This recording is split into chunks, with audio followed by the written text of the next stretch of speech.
भारत का पहला विश्व विरासत शहर का दर्जा यूनेस्को द्वारा किस शहर को दिया गया? शहर कौन सा था? अहमदाबाद था। ग्रुप डी में पूछा गया पिछली बार। किस राज्य में अधिकतम यूनेस्को विश्व धरोहर स्थल है? आपका महाराष्ट्र में है। महाराष्ट्र में है। यूनेस्को के विश्व धरोहर स्थलों में शामिल एलोरा की गुफाएं किस पहाड़ी पर स्थित हैं? एलोरा की गुफाएं चरणाद्री पहाड़ी पर हैं। ठीक है। निम्नलिखित में से कौन यूनेस्को की विश्व धरोहर स्थल नहीं है? अब बताओ, आपने अगर 43 पे ध्यान लगाया था तो कौन सा नाम आपने नहीं पढ़ा था? लाल किला बोल दोगे 2007? हाँ जी। सुंदरबन बताओ फटाफट से। सुंदर एलिफेंट सुंदर से पर सत्ता 1987 में। गेटवे ऑफ इंडिया नहीं है। अजंता की गुफाएं 1983 में। कौन सा भारत में एकमात्र मिश्रित प्राकृतिक और सांस्कृतिक दोनों को मिला के? राजस्थान के पहाड़ी दुर्ग है क्या? पहाड़ी दुर्ग पहाड़ों में 6 दुर्ग तेरे 2013 में। भीमबेटका 2003 में।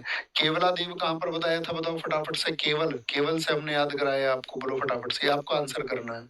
तो क्या बोलेंगे? एकमात्र कंचन जंगा है 2016 का। क्या बोलोगे बेटा? पहले सोलो, कंचे बाद में खेलना। कंचे बाद में खेलना। केवला देव कब चिन्हित हुआ था? फटाफट से आंसर करें। तो क्या बोला था हमने? केवल मनुष्य ही काजी बनेगा। केवल एक दो बार बोलोगे तब याद होगा, ऐसा नहीं कि तुरंत माइंड में आ जाएगा।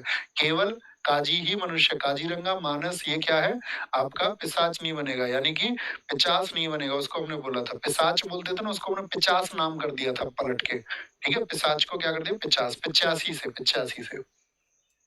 अजंता में गुफाओं की कितनी संख्या है? 29 है। अजंता की गुफाएं 29 है। प्रसिद्ध सांस्कृतिक स्थल रानी की वाव, जिसको क्या बोलते हैं? स्टेपवेल ऑफ क्वीन बोलते हैं। रानी का कुआं वाव बोलते थे, वावड़ी पानी नहाने की। इस नदी के किनारे स्थित है? तो सरस्वती नदी के किनारे स्थित है। हम्पी का विरूपाक्ष मंदिर भगवान विष्णु को समर्पित था। भगवान विष्णु को। रविन्द्रनाथ टैगोर ने शांति निकेतन संस्थान कब शुरू किया था? पिछले वर्ष एमटीएस में पूछा गया, 1901 में। क्या बोलेंगे? 1901 में। 1901 में बोलेंगे भाई, 1901 में। ओके, आगे आएंगे। निम्न में से किसे यूनेस्को द्वारा अमूर्त, यार हमने आपको बताया था ना, ये तो विरूपाक्ष में हमको कंफ्यूजन क्यों हुआ है? विरूपाक्ष हमने कहाँ पर बताया था आपको? हम्पी में बताया था ना।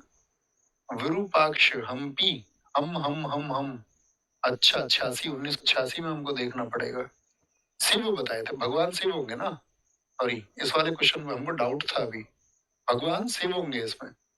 विष्णु जी हमने गलत क्लिक किए। भगवान शिव होंगे, भगवान शिव। हमको डाउट हुआ इसमें अभी। भगवान शिव होंगे इसमें। और होंगे शिव होंगे 8वें में। 9वें में 1901 होगा। बताइए, इनमें से किसे यूनेस्को द्वारा अमूर्त सांस्कृतिक विरासत आईसीएच के रूप में मान्यता प्राप्त नहीं है? इंटेंजिबल कल्चरल हेरिटेज के रूप में कौन नहीं है? योगा 2016 में रिकॉग्नाइज हो चुका। कुंभ 2017 में। छऊ 2000 आपका 10 में। सितार वादन नहीं है इसमें। सितार वादन नहीं है, सीपीयू में पूछा गया। यूनेस्को की अमूर्त सांस्कृतिक विरासत की सूची में निम्नलिखित में से कौन नवीनतम समावेश था? सबसे नया कौन सा है जिसको इंक्लूड किया गया है? तो सबसे नया है गरबा।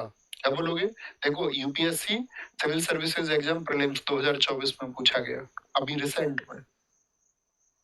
वर्ष 2008 में यूनेस्को की अमूर्त सांस्कृतिक विरासत की प्रतिनिधि सूची में कौन सा त्योहार अंकित किया गया था? इनमें से कौन सा त्योहार है? अगर आपने कक्षा को बहुत ध्यान से पढ़ा था तो मैं उम्मीद करूंगा आप इस होमवर्क का आंसर जरूर देंगे और अपने नेक्स्ट टॉपिक के लिए साथी तैयार रहेंगे। हमेशा एनर्जेटिक रहना है, बहुत ऊर्जावान रहना है, क्योंकि लक्ष्य कितना भी छोटा हो आप उसको छोटा मत मानना। बहुत मेहनत करनी होगी साथी, और जितने बड़े लक्ष्य को आप प्राप्त करना चाहते हैं उतनी ही बड़ी ऊर्जा, उतने ही बड़े तालमेल की और खुद पर उतने ही भरोसे और आत्मविश्वास की आवश्यकता होगी। और हम सब कुछ वो प्राप्त कर सकते हैं जो साथी हम मैनिफेस्ट करते हैं। जो हम चाहते हैं वैसे ही आवेग, वैसी ही ऊर्जा फिर उत्पन्न होती है, लेकिन आपको सबसे पहले खुद पर भरोसा करना होगा। तो अपना ख्याल रखिए। सबको नमस्ते।